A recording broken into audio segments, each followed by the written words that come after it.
Hello, everybody. Bill Thornton, SoCal Saber here, and let's talk about some music. Uh, well, most of you know, but some of you probably don't. That when COVID started, I made some goals for myself that I wanted to achieve. During lockdown, and after now that we're not locked down, I'm continuing this one. I wanted to listen to every one of my vinyl albums again. So I started, and then I started after so many 75. I did a review of those, did the top 10. Well, I'm now down to album review number 5. So we're probably up around the 300 mark right now. And so I'm going to do another review. And what I do when I'm reviewing is as I'm listening to an album, if I liked it for some reason, I put it in my phone, make a note of that. Okay, so let me get whatchamacallit up on a, what I want to do. I got a slideshow for you. Okay. See if I get this right here.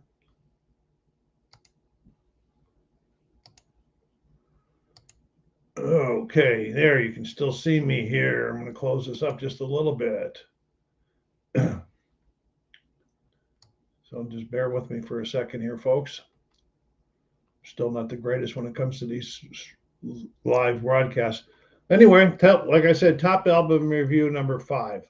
And I, went through, and let me see how we got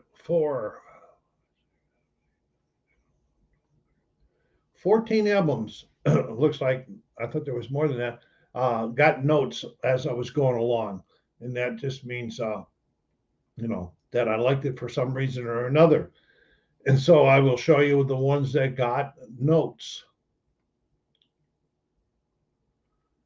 I hope you can read that okay.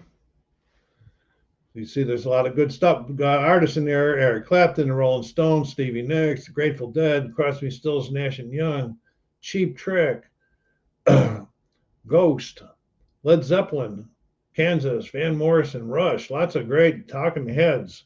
The Cars. It says Cards on there, but it's actually Shake It Up by the Cars, not the Cards. Now my review skills on my typing's not too well. I can say I got to get better than that. And I see the Rolling Stones after got mentioned twice, the Doors and Jimi Hendrix Experience. So then I says, okay, which ones did I do? Sometimes I do honorable mentions. Sometimes I don't do. I do top 10s and honorable mentions and top 5s. Well, I just decided to say I'm just going to go with the top 10, and all the rest of the 8 of them are all, or 14 of them are all, or how many there are left, are all honorable mentions. So, if you're watching this live or you're watching it later during the recording, put something in the remarks section, and guess. If you can guess which one will be the one I like the most out of here. I like them all. And this has nothing to do with their arrangements or their music or how they sang. It's just it struck me for a fancy, and so that's why it was picked. So here we go, and I'm going to go with the number 10, and it'll probably surprise some people. It's by the Swedish rock band Ghost. Now, Ghost has been out for a while. This is the Impera album that came out in 2022. I just became aware of them in 2022, and I really like this album.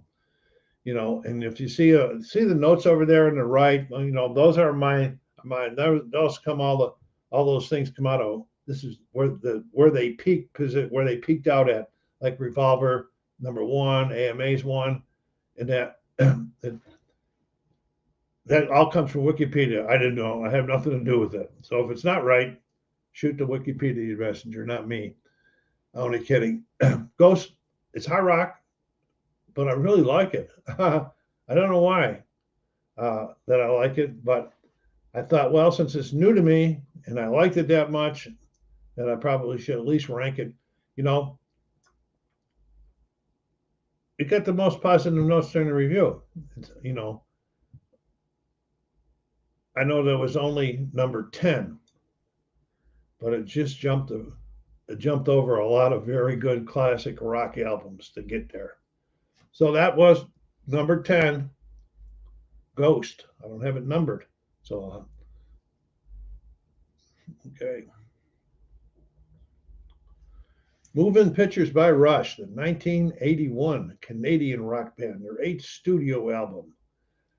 Uh, this album has been reissued many times over the years. The latest release was the 40th anniversary edition of Moving Pictures in April of 2022.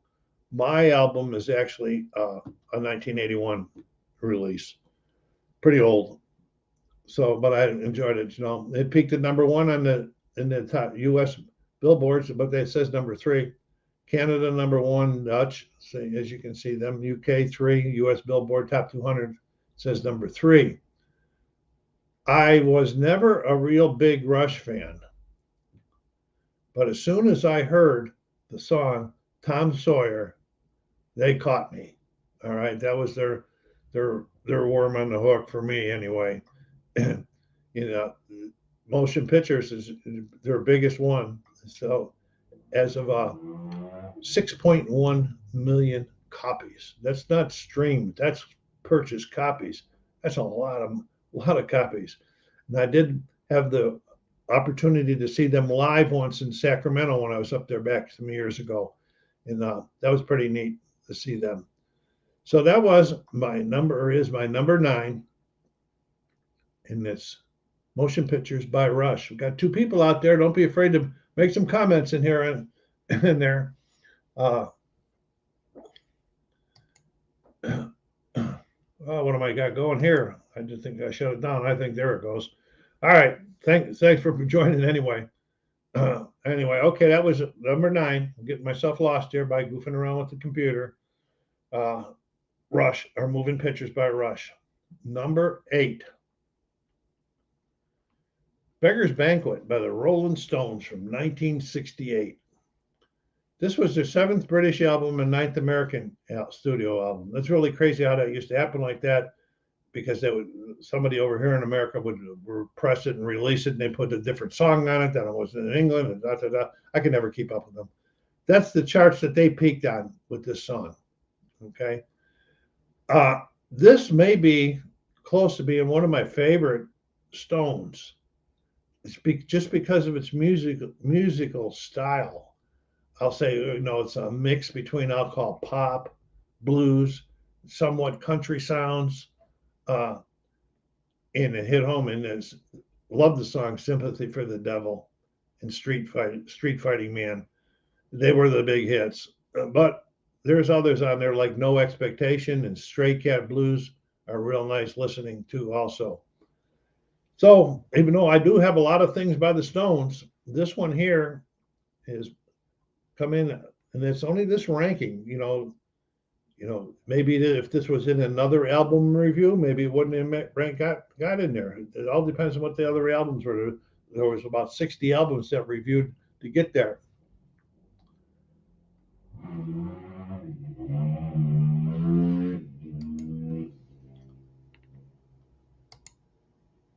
Hi, Holly.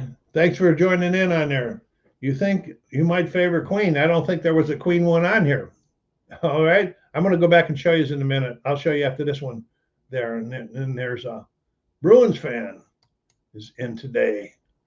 All right. Glad you guys could join me today. There's a few people out there. Since Holly said that about Queen, maybe she missed that one slide I had. So I'm going to go back just real quickly. There's the ones that got notes that made the cut of the 50 or 60. And there's no Queen on there. So your pick would be, Holly, to pick one of these that you think that you would have liked. Okay. Then I'll go back down again. Okay, that was there. Okay, that was number 8. Beggar's Banquet by the Rolling Stones. Number 7. Remain in Light by the Talking Heads. So I'm a Talking Heads fan. This was in 1980 in their 4th studio album. And you can see it done relatively well, as you can see by all of the charts. And again, if you weren't on there then, these numbers that I got over there on the right of the slide are from Wikipedia. They're not mine. Then they may be wrong. So, just take it with a grain of salt. and stuff. I do share some stuff from Wikipedia just to save people from having to look it up if they got an interest. And that's all. Remain in the Light. My copy is a 2006 reissue of the 1980 album, so it's probably in a little bit better shape. I have a few Talking Head albums in my collection, and this one may be my favorite. I'm not sure. It's a mix of rock and African music genres. I can't say them. Once in a Lifetime and House in Motion are my favorites. Is the case for many other people. I find it interesting that in 2020, Rolling Stone number 39 on its updated list of the 500 greatest albums of all time. That one, with all the albums have been out, that's quite a testament to them on that one. And this has been ranked and given. It's got a lot of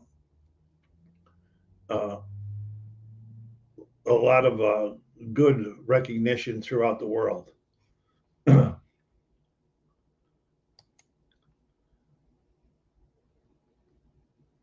What did I just do? I think I knocked out one of your posts there. There it is.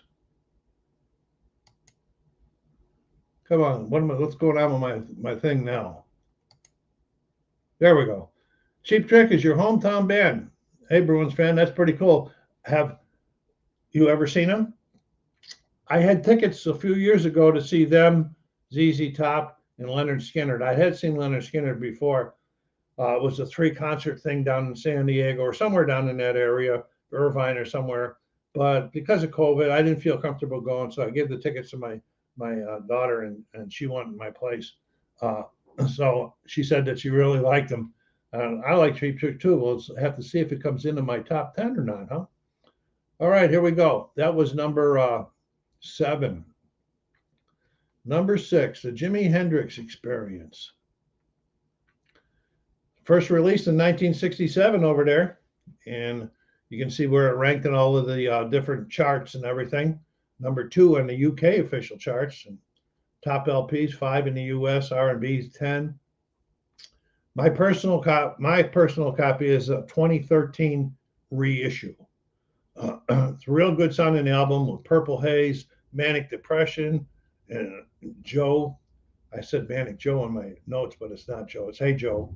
The Jimi Hendrix Experience was actually the name of the band, which lasted just over 3 years. And this was their debut album called Are You Experience?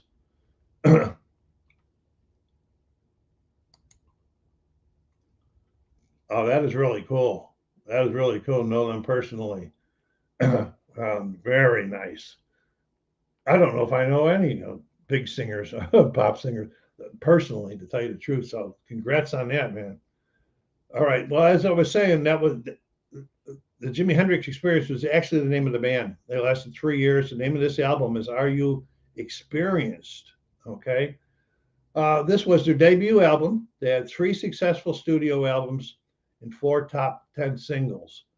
The album has received a lot of recognition, and in 2020, Rolling Stone rated it number 30 on the 500 greatest albums of all time. So Rolling Stone, people do nothing but look at that. Look at those things. All right, we're going back into the top 5. Here we go. Number 5. Shake It Up by the Cars, their 1981 album, their 4th studio album.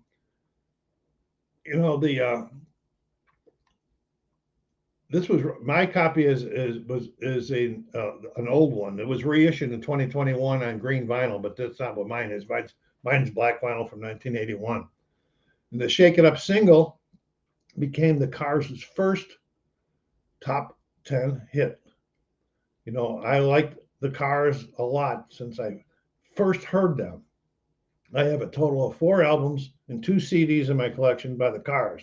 So that should testify right there that I do like them. I've heard people say that they were considered like the grandfather of punk. Yeah, they were unique. That's pretty cool. They are, it's too bad they're still not around. But I enjoy them. I got them all in my collection. And now we're going to go on to number 4. And there is the Dream Police by Cheap Trick, the 1979 fourth studio album. The I stopped putting the rankings on there because I wanted to change the slides up a little bit. No, they're an American rock band, and it took me a while to get on board with them. I don't know what it was. 79. I'm trying to remember where I was. I was living in Belgium at the time. I don't know if I heard a lot about them or not, and I don't know. I just don't know. And then the album singles Dream Police. The album single Dream Police was a top 30 hit, and Voices charted at number 32 on this album. The album peaked at number 6 on the U.S. Billboard charts. And like I said before, I had tickets to see them, passed up on it. Maybe I'll get another chance. All right, because I really do like that. So that's number 4. Going down here.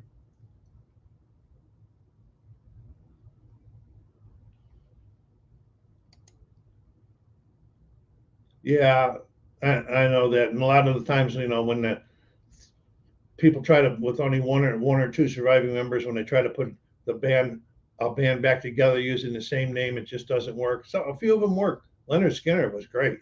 Okay, and they did a job, and they had a lot of people that died in that group. All right, here we go. Down to number 3.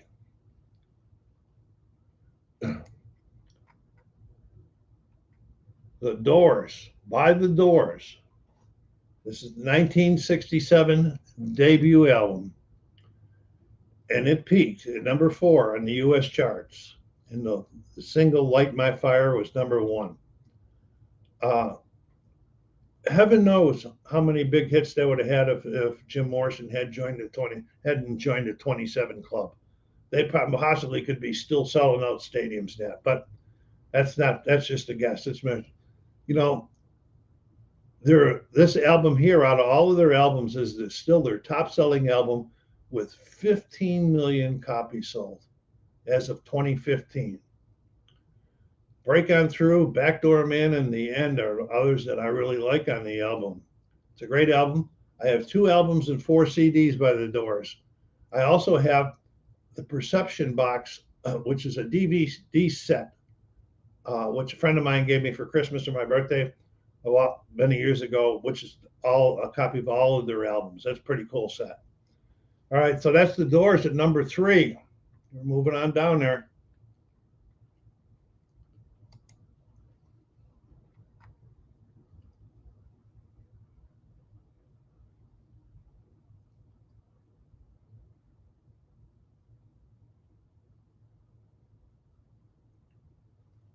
Yeah, it's even if it's a repress, it's a good album. It's really a great album. Okay, we're going to go down to number 2 here, and these are albums. Now remember, these just were albums that I at the end when I do all of these reviews, they're all done when I've listened to all my album. I'm going to put all of the top tens together and make another big review out of like the winner's top 10 or something like that. All right, and here's number 2, Nirvana, Unplugged in New York, by Nirvana, 1994. This was the first release after Kurt Cobain's untimely death. And it had been, he died 7 months prior to this release. This was originally planned to be part of a 2 LP type set, but they changed it. And it debuted at number 1 on the U.S. Billboard Top 200 and was certified 8 times platinum by 2020. That's 8 million in the U.S. alone. Come As You Are, it's probably my favorite song on this album. I don't know, many are good. I did a little research on this album when I bought the album, and then I wanted to do a little research on it. And I find it interesting that when they were getting ready to make do the show MTV Unplugged. Kurt Cobain says he didn't want to be like all of the other rock groups. He called them. He says they think they're this Madison Square Garden or something. They go in and they play all of their hits and everything. He says, so I want to be a little bit different, and I'm not going to play all our hits. We're going to play some of our hits and some of our songs. He went in there. Album's pretty nice. I guess 8 other million people in the U.S. alone like it too, or bought it because of that. So pretty good. Untimely Glass, great voice. They'd still be selling a ton too. All right, number one. I didn't see anybody come up with this one. Okay. Deja Vu by Crosby, Stills, Nash & Young from 1970. Wow, it's 1970. My copy is a 2022 reissue. It was really even hard to find a 2022 reissue last year when I was looking for it. It was the second studio album by the American folk rock group Crosby, Stills, and Nash, and their first is a quartet with the addition of Neil Young. It popped. What do I say? It topped the pop album chart for 1 week and generated top 40 singles, Woodstock and Teach Your Children in Our House. It's almost like a greatest hits album. Great songs back from the day. And it still sells at 8. It still sold 8 million copies as it is. And it remains the highest selling album of each member's career to date, even though all of these guys, David Crosby's passed, of course, they've all done solo albums too. So that was really cool. So that was my list of LPs, and my review of all my LPs is still going on. And so I'm glad you all got a chance to join me today. Anybody else have any final things they want to say, or who did you think that out of that list that I gave you, and I'll flip back there real quick, would you have picked for your personal favorite? Yeah. So anyway, thank you very much, folks, for stopping by. This is SoCal Saber. Second, take care of yourselves, be kind to each other, and stay safe.